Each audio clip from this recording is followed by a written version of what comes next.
सूरज कुमार जी कैथल हरियाणा से, आपने पूछा कि गीता में भगवान कहते हैं पचाम्यन्नम चतुर्विधम, तो ये 4 तरह का अन्न कौन सा होता है। तो बंधु हम आपको बताना चाहेंगे, हमने गीता जी का ग्रंथ अपने साथ ही विराजमान रखा हुआ है। इसमें अध्याय 15 का 14वां श्लोक है, जिससे कुछ उद्धरण लेकर के आपने अपना प्रश्न किया है।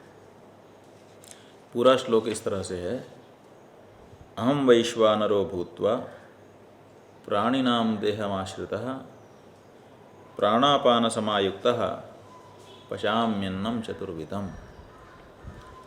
यहाँ भगवान बता रहे हैं कि जो भोजन है उस भोजन को पचाने वाला वैश्वानर नाम का जो अग्नि है वो मैं ही हूँ। और इसी प्रसंग में उन्होंने चतुर्विध अन्न को पचाने वाला वैश्वानर नाम के अग्नि को माना है। आपका प्रश्न है कि 4 प्रकार का अन्न कौन होता है, तो पहले आपको ये समझना पड़ेगा कि यहाँ पर अन्न का मतलब क्या है। यहाँ पर अन्न का मतलब है असन, भोजन। यहाँ अन्न का मतलब अनाज नहीं है, यहाँ अन्न का मतलब है भोजन। तो जब भगवान कह रहे हैं पचाम्यन्नम चतुर्विधम, 4 तरह का अन्न मैं पचा जाता हूँ, तो 4 तरह का अन्न का मतलब है 4 तरह का भोजन। इसलिए भगवान शंकराचार्य जी ने अपने भाष्य में अन्नम असनम, अन्न का अर्थ असन किया है। ये 4 प्रकार का होता है, भोक्ष, भक्ष्य, भोज्य, भक्ष्य, चोष्य और लेही। ये संस्कृत भाषा के शब्द हैं। आप इसको यूँ समझ सकते हैं कि खाया जाने वाला, चबाया जाने वाला, चूसा जाने वाला और चाटा जाने वाला, ये 4 तरह का भोजन होता है और इसी को हम लोग ग्रहण करते रहते हैं। तो भोज्य पदार्थ किसको कहा जाता है? जिसको आप मुंह में डालें और कुछ ना करना पड़े, सीधे निकल जाएं। जैसे खीर आदि, हलवा आदि, इसमें कुछ भी करने की ज़रूरत नहीं है। हलवा आपने लिया, मुंह में डाला, अब क्या करना है? अब निकल ही तो जाना है। तो जीभ पर जितनी देर तक रहेगा उतनी देर तक आपको उसका स्वाद आएगा और उसके बाद उसको निकल जाएंगे तो उसके अंदर जो पोषक तत्व हैं उनसे आपके शरीर की पुष्टि होगी। इसका नाम है भोज्य, इसका नाम है भोजन। दूसरा है भक्ष्य, भक्षण करना। तो भक्षण करने का मतलब है कि जो चीज़ मुंह में डाली जाएगी अब वो चबाई जाएगी। चबा करके उसका रस लेते हुए अब आप उसको खाएंगे। तो बहुत से ऐसे धान्य होते हैं जिनको भोजन व्यंजन बना करके आप मुंह में डालते हैं, फिर उसको चबाते हुए खाते हैं। जो चबा करके खाया जाए उसका नाम है भक्ष्य। इसी तरह से एक होता है जिसको चूसा जाता है। तो जैसे गन्ने का डंडा है, आप उसको लेकर के उसमें से गणेरी निकालते हुए चूसते हैं तो रस अपने अंदर कर लेते हैं और जो असार भाग है उसको बाहर थूक देते हैं। तो ये चोष्य हो गया। अथवा जैसे आम वगैरह है, इसको आप चूस लेते हैं, ये चोष्य में आएगा। और इसी तरह से एक और है जो लेह्य है। लेह्य मतलब जिसको चाट करके खाया जाता है, जैसे चटनी वगैरह है, उनका नाम ही चाटने से संबंधित है।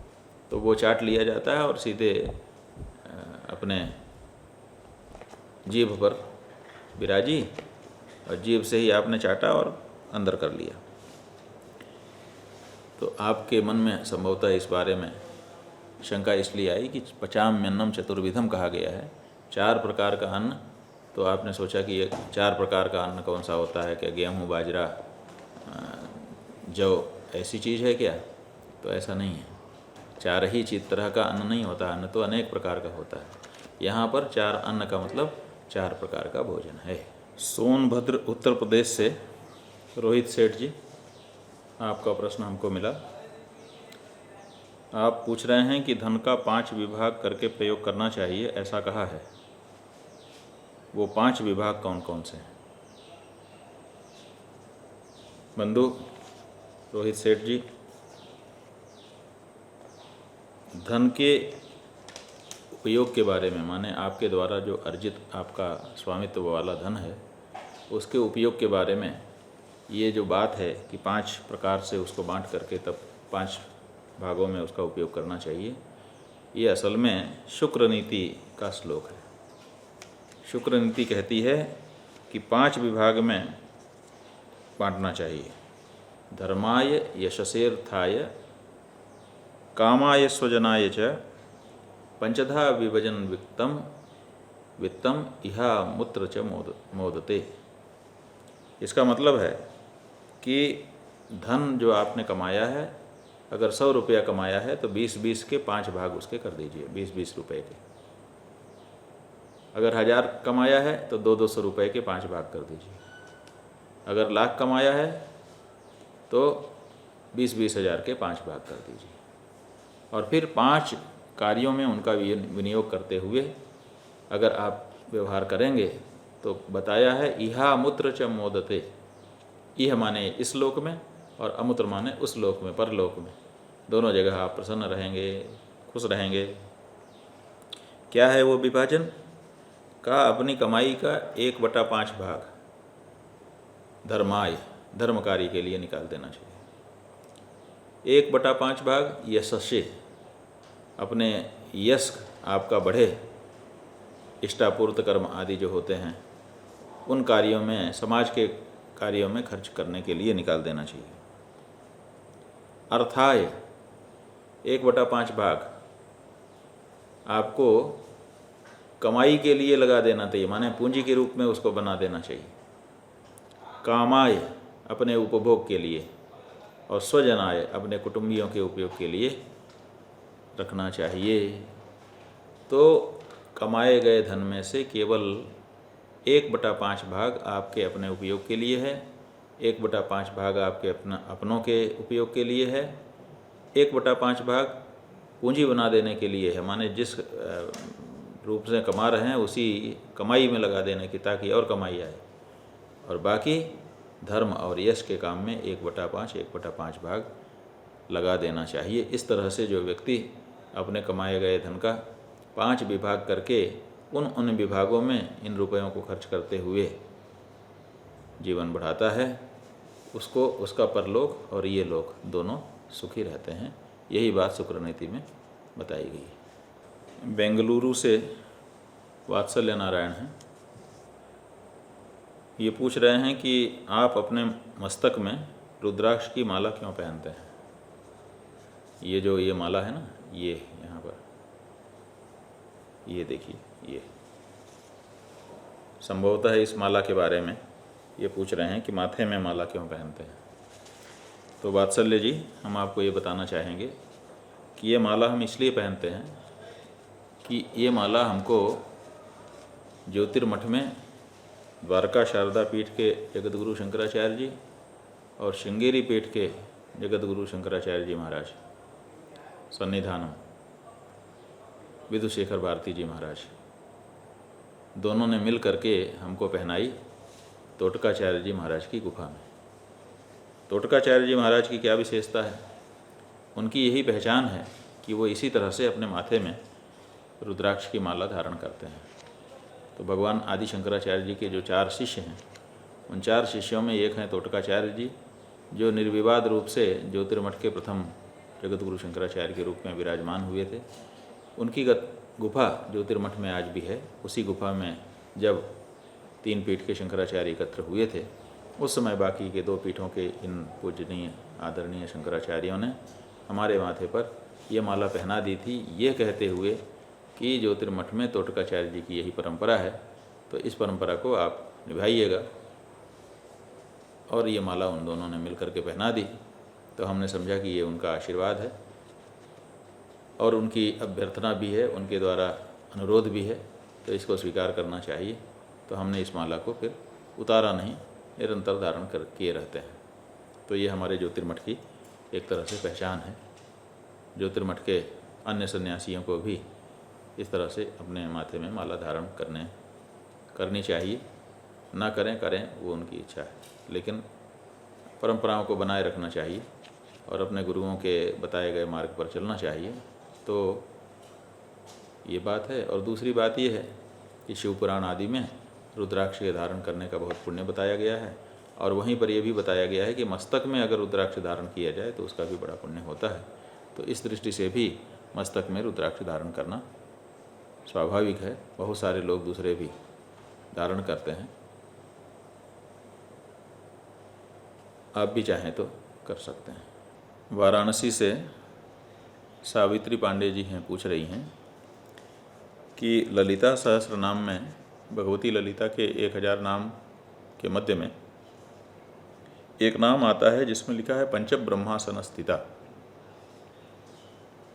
सुमेरु श्रृंग मध्यस्था श्रीमन्नगर नायिका चिंतामणि गृहांतस्था पंच ब्रह्मासन स्थिता। ये 73वां श्लोक है और इसके अंदर एक नाम पंच ब्रह्मासन स्थिता बताया गया है। सावित्री पांडे जी का पूछना है कि 5 ब्रह्म के आसन पर ये विराजी हैं ललिता त्रिपुर सुंदरी, तो क्या 5 ब्रह्म होते हैं? तो हम सावित्री पांडे जी आपको बताना चाहेंगे कि संस्कृत भाषा का अपना एक वैशिष्ट्य है। इसमें समास बहुत महत्वपूर्ण होता है, क्योंकि 2 शब्द जब परस्पर मिलते हैं तो उसमें कौन सा समास है, उसी समास के आधार पर उसका अर्थ निकलता है। तो यहाँ पंच ब्रह्मासन स्थिता है, इसका मतलब क्या है? पंच माने 5, ब्रह्मासन ब्रह्म आसन स्थिता, 5 ब्रह्म के आसन पर स्थित, ऐसा अर्थ भी निकल सकता है जैसा कि आप निकाल रही हैं। लेकिन यहाँ पर उस तरह का अर्थ नहीं होगा। यहाँ पर है पंच ब्रह्मासन स्थिता, पंच माने 5 और ब्रह्मासन स्थिता, 5 ब्रह्मासन पर वो स्थित हैं। 5 ब्रह्मासन माने 5 ऐसे आसन हैं जिस पर वो विराजी हैं। अब ब्रह्मासन का क्या मतलब है? ब्रह्मासन का मतलब है ब्रह्मणे आसनम ब्रह्मासनम, जो ब्रह्म को आसन दिया जाए उस आसन का नाम है ब्रह्मासन। तो ब्रह्म कौन है? ब्रह्म एक है, और यहाँ पर जो स्थित है उसी का नाम ब्रह्म है। तो उनके लिए 5 देवता आसन बने हुए हैं, माने ब्रह्म के लिए 5 देवता आसन बने हैं। उन्हीं 5 देवताओं के आसन पर जो स्थित है वो परब्रह्म परमात्मा, जो भगवती त्रिपुर सुंदरी के रूप में दिखाई देता है। तो पंच ब्रह्मासन स्थिता का मतलब 5 ब्रह्म के आसन पर नहीं, बल्कि 5 जो देवता ब्रह्म के लिए आसन बने हैं उस आसन पर वो विराजी, जो राजराजेश्वरी है, उसका नाम पंच ब्रह्मासन स्थिता, ब्रह्मणे आसनम ब्रह्मासनम। ये व्युत्पत्ति जब करेंगे तो अर्थ निकल करके आ जाएगा कि ब्रह्म के लिए जो आसन बने हैं ऐसे 5 देवताओं के आसन पर विराजमान राजराजेश्वरी त्रिपुर सुंदरी। ब्रह्म एक ही है, 5 ब्रह्म नहीं। उस एक ब्रह्म के लिए 5 देवता आसन बने हुए हैं, इसलिए उनको ब्रह्मासन कहा जा रहा है। आशा है कि आपको बात समझ में आई होगी। निरहू जी गाजीपुर से आपने पूछा कि तन और मन शुद्धि के धर्मशास्त्र में क्या नियम हैं। तो निरहू जी, हमारे यहाँ तन शुद्धि के बारे में और मन शुद्धि के बारे में नियम ये है कि तन की शुद्धि तब तक करनी चाहिए जब तक उससे दुर्गंध का आना बंद ना हो जाए। जैसे शौच आदि में जब हम लोग शुद्धि करते हैं तो शरीर में कुछ गंध रह जाती है, तो तब तक शुद्धि करनी चाहिए, उसको स्वच्छ करने का प्रयास करना चाहिए जब तक गंध न चली जाए। शास्त्र में कहा गया है, शौचम पश्चात प्रकुर्वीत गंधलेपक्षयावधि। जब तक शरीर से गंध समाप्त ना हो जाए तब तक सफाई करनी चाहिए। और ये कैसे होती है? तो प्राचीन काल में परंपरा यही थी कि मिट्टी और जल से शुद्धि होती है। मृज्जलाभ्याम शुद्धि है। मिट्टी और जल से शुद्धि होती है। तो लोग क्या करते थे कि हाथ को मटियाते थे, बार बार मिट्टी लगा करके उसको साफ़ करते थे और उतनी बार लगाते थे। वैसे तो गणना है कि इतनी बार इतनी बार इतनी बार, लेकिन मूल भावना क्या है? मूल भावना ये है कि जब तक गंध क्षीण न हो जाए तब तक शुद्धि करे। तो शरीर की शुद्धि के बारे में यह है कि शरीर से दुर्गंध नहीं आनी चाहिए। जब आप किसी के पास जाएं तो उसको आपकी दुर्गंध से समस्या ना उत्पन्न हो, इतना शुद्ध अपने शरीर को रखना चाहिए। आजकल इसके लिए कुछ दूसरी चीज़ें भी आ गई हैं, साबुन आदि, परिस्थिति बस उनका भी उपयोग आप कर सकते हैं। मुख्य बात है कि निर्गंध, दुर्गंध से रहित आपका शरीर होना चाहिए, तब वो शुद्ध माना जाएगा। ये तो शरीर की शुद्धि हो गई। और जहाँ तक मन की शुद्धि है तो मन की शुद्धि में बताया गया है, आंतरम मनसः शुद्धिर यथा भवति तद्विजाः जितेंद्रिय, अपनी इंद्रियों पर नियंत्रण रखिए।